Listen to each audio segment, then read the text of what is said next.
Hello and welcome to another episode of A View from the Top. I'm Adrian Cropley. A View from the Top is a regular podcast from the Centre for Strategic Communication Excellence, where I interview some of the world's leading communication professionals as we explore their career journey. And today I'm talking to a fellow Melburnian, yet we're very disconnected at the moment due to this strict lockdown that we've got going. But I'm really thrilled to be talking with Danielle Bond, who is the Chief Marketing Officer running the brand marketing communication function for Aurecon, and is a certified strategic communication management professional with many years' experience in marketing and brand communication, both in the legal and consulting professional services space. I'm thrilled to have this time with Danielle. Not only is she a brilliant communication professional and a leader, but she has recently been appointed as incoming chair of the International Association of Business Communication, the IABC, and now has a huge job ahead in what I think is a fairly difficult time for our communication professional. So Danielle, welcome. It's great to have you here on A View from the Top. Thank you so much, Adrian. It's great to be here. It's really interesting because, I get to talk to you as a previous chair of IABC and now you get to be chair of IABC. Excited about the opportunity coming up? I am. I'm both excited and at times daunted, Adrian, but look, I think it is an important period in business for all sorts of reasons. But one of the key things that I guess we've all seen is the importance of strategic communications to government and the private sector. And I think our profession has a really important role to play in helping us get through the current trying times. So I am looking forward to helping advance the profession. And I'm really pleased and that you hit the nail straight on the head with strategic communication. And it's great to see the experience you will bring to a role like that. And I'd like to explore your career if that's okay. And if you don't mind, I'm going to take you back to where it all started for you. Is this something you woke up one day and said, I think I'd like to be a communication professional, or I'd like to go into marketing? And is that what you studied in university? Well, I started out doing a Bachelor of Arts and a law degree. So I was hedging my bets, I dare say. At the time, I was really interested in perhaps becoming a journalist. So I did, with my Bachelor of Arts, I did Australian history, journalism and political science, and then carried on doing law and had an epiphany in a tax law class where I realised that perhaps being a solicitor wasn't really what my life was meant to be. I couldn't see myself spending too much time with the Taxation Law Act. And so I bowed out gracefully, much to my parents' shock, from a legal career and went and worked in community radio, actually. And in Brisbane, where I grew up, 4ZZZ FM is a community radio station that started its life at the University of Queensland, where I was a student. And I went and worked for ZZZ as a 21-year-old station coordinator. Crazy, but fun. An amazing first job to get into. Well, we weren't paid very much, I think. But, look, it was. I mean, it was one of the fun things about being young is you're a bit fearless. And I had been around the station as a volunteer for some time. I'd been involved in some of the creative services activities on campus, and it was just a good next step for me, and it was great fun. And I learned a lot about how to work with lots of different people, volunteers, journalists, broadcasters, and I was there for about 18 months before going to the United Kingdom to do some study, to work in the arts. Escape to the UK bit. That's just most of the population of Australia do that, don't they? Not at the moment, unfortunately, Adrian. That's one of the sad things for the world, but we don't get to go very far at all. But yeah, so that was brilliant. And at the time I was doing a postgraduate diploma in arts administration. So at that stage I saw a career in the creative space and went on to work in a theatre company in the East End of London. And that was brilliant as their marketing manager. So a lot of different experiences early on. Perhaps the common thread throughout all was, in fact, communication in hindsight. I mean, it's amazing how that thread that's weaving in very early. And I think you've got to do those early jobs to kind of test the waters and go, what is it I'm comfortable with and what is it that I like? How long did you stay in the UK? I was there for 3 years. So and at the time, I think there was part of me was thinking maybe I should stay, but for personal reasons, a return to Australia was the right call, and I came back to Brisbane. And like many people then was, well, what shall I do next? And ironically, for someone that had studied law, my next job was, in fact, to work for a law firm as their marketing manager. So it was unusual for law firms at that time to employ people to do their marketing. But this was quite a progressive firm. They saw the opportunity and were very kind to hire me, and I stayed with them for 7 years. During that period, oversaw, with their leadership team, a couple of acquisitions of businesses. So played a early role in integrating two new businesses to the organisation, a sizable national merger. So it was a lot of again. I didn't know that it was called change management at the time, but a lot of that type of work, as well as internal and external communications, brand. Then I moved to Sydney and continued with another law firm before then joining Ernst & Young, where I was for another 7 years before again moving south to Melbourne to join an engineering company. So I have spent many decades now working with professionals. Yeah. Haven't you just? That's what an amazing journey to go from law and then into professional services with Ernst & Young. That initial job that you got in the law firm, do you think it was having that legal background? Because you said it was, it was quite a step for them to be progressive and take on somebody as a marketing role in law at that time. Do you think that connection between what you'd studied was the reason you got that job? I mean, I guess so. I think I felt just very fortunate that they gave me a chance. So they'd shown some early progressive thinking about running a legal partnership as a business. They'd appointed as their chief executive an accountant, which is at the time pretty unusual. Legal partnerships are, it's not usual for them to appoint non-lawyers to help them run their business. Today it's much more common, but back in the day it was not. So, I think they'd seen, their senior partners had seen an opportunity to think about their business in a way that was not just about the practice of law. And the chief executive who hired me was just quite an unusual guy. He'd done a PhD at the time into, the future of professional services, which again was fairly unique. So I feel it was lucky, Adrian.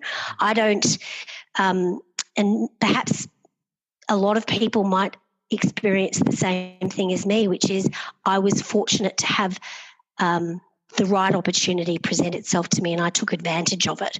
But, I could have taken a different sliding door and it might have been a different outcome, but it was great and I learned a lot and they were, very, very open to someone like me learning on the job. To be perfectly honest, I didn't have at the time a marketing degree. I had my BA. So there was a lot I didn't know about what I was doing. That again was fortunate. I did my master's much later in my career and I kind of regret to some extent that I hadn't done it earlier. But I went to the school of you learn on the job, you learn from different people and you look out for those opportunities to stretch yourself.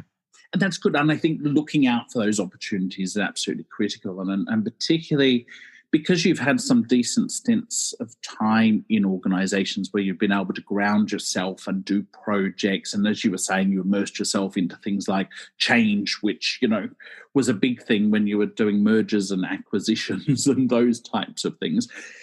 How much did they appeal to you? What did you learn out of some of those opportunities? What were some of the skills that you built along the way? Well, I guess the first thing that was fairly apparent was that you needed to understand how the business operated as a business. And so I think that was a good lesson to learn early in my career, was to understand, well, what's the goal here? And the goal was to help the business win work with clients, do the work well, and succeed and grow. So anything that I did, whether it was a communications program or a marketing campaign, was really all about what was the strategic objective. And that was helpful, I think, for me in what then unfolded with my career, because I was the only person. Ultimately, I got to build a team, but it was me on my own for a long time, working with, I hired in some external PR firms to help early in my career. I learned a lot from the PR agency at the time.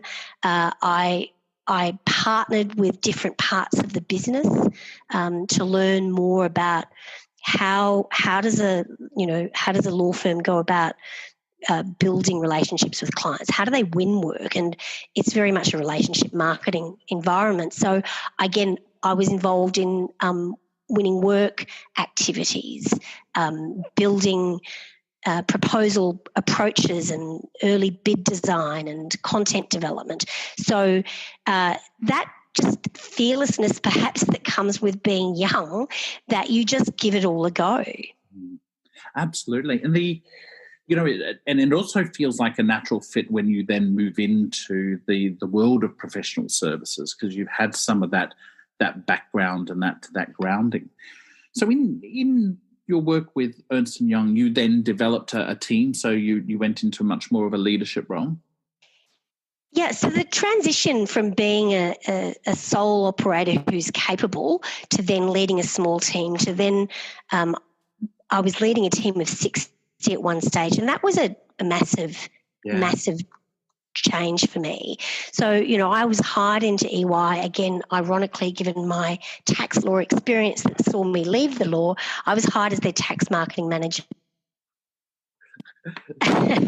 and I was running a small team and worked in that role for a couple of years, and then moved into the leadership role to run the team in Australia.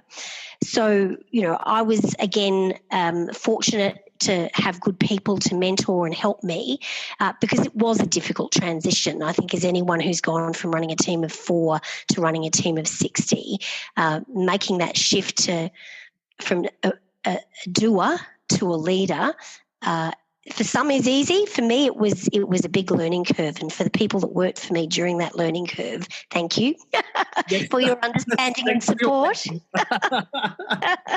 But yeah, and being at a firm like Ernst & Young, or EY as they are now, you were invested in. If people do have the opportunity to work for one of these larger firms, you will learn a lot. They have significant resources to help you build your skills in the world of brand marketing and comms.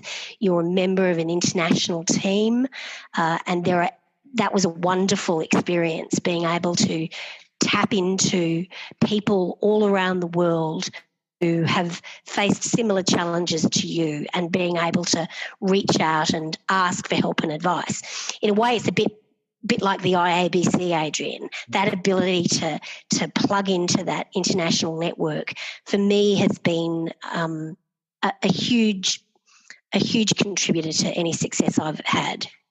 It's a fabulous opportunity, and yes, it is difficult moving from small teams to big teams, particularly as a manager. And I think we've all made huge mistakes along the way, but I think if we do it with humility and a little bit of being humble, we do get a lot of slack given to us at the time. So I would say thank you to those people as well. But if I look at what you learned as a leader there, so not only are you leading teams, but you're influencing the business.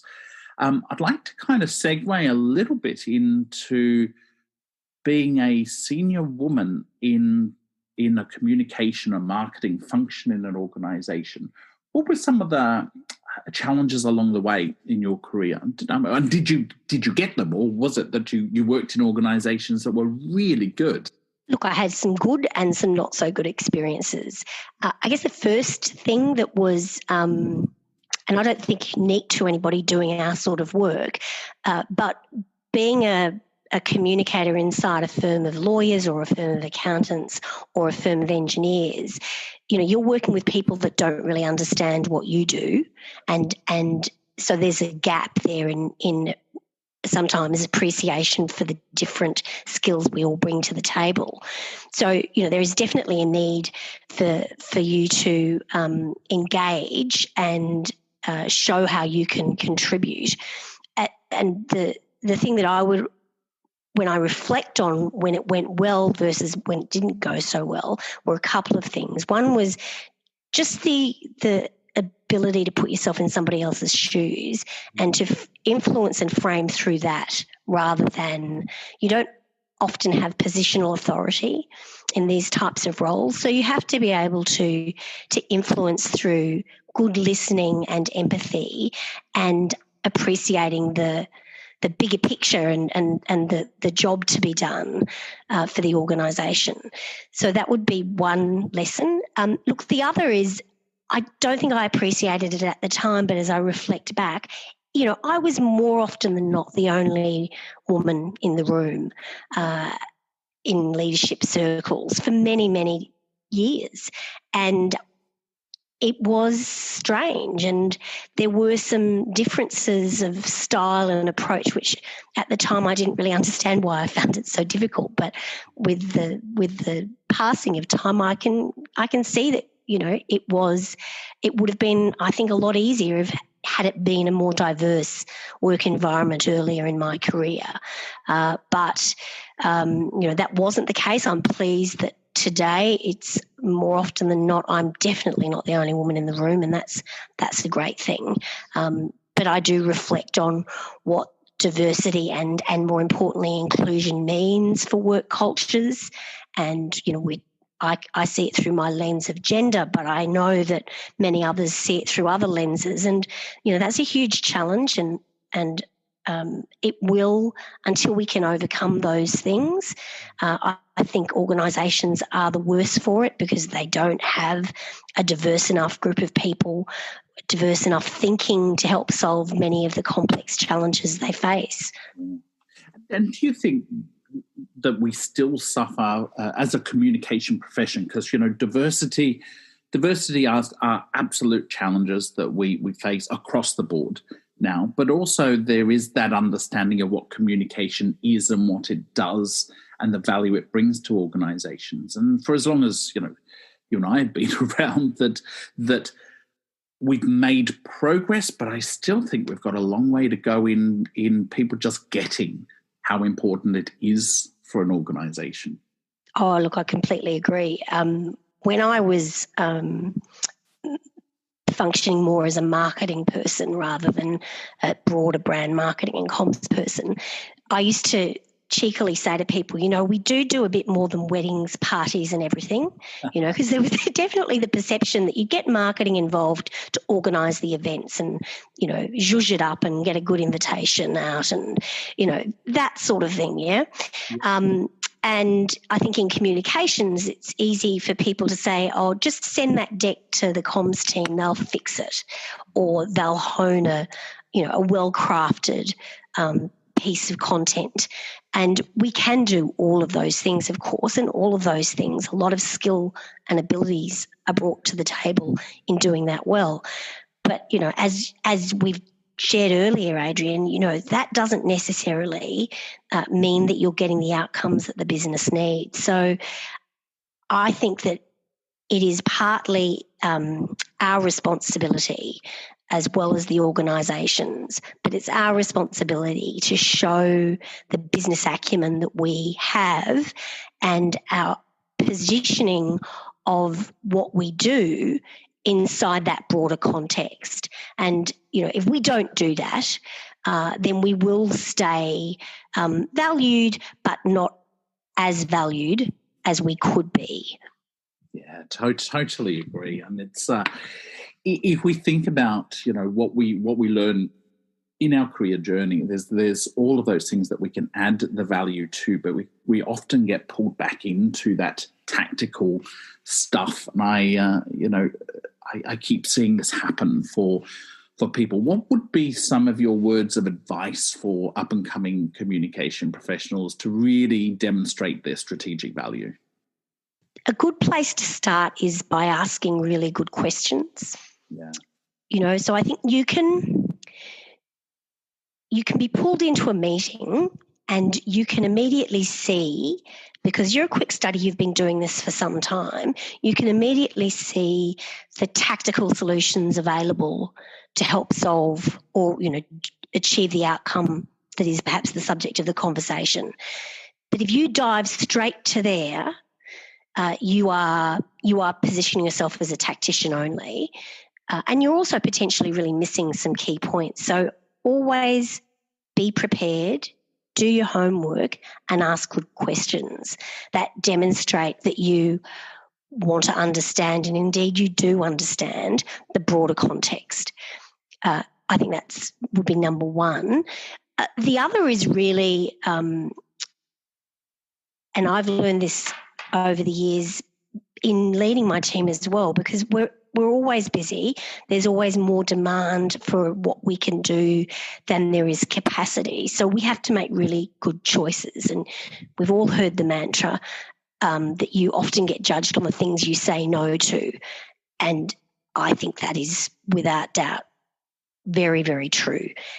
So thinking about your program of work, perhaps the things that you're responsible for individually or with your team, just make sure that you are focusing on the things that will actually advance the organisational objective, and, say no thank you to some things that aren't going to get you there.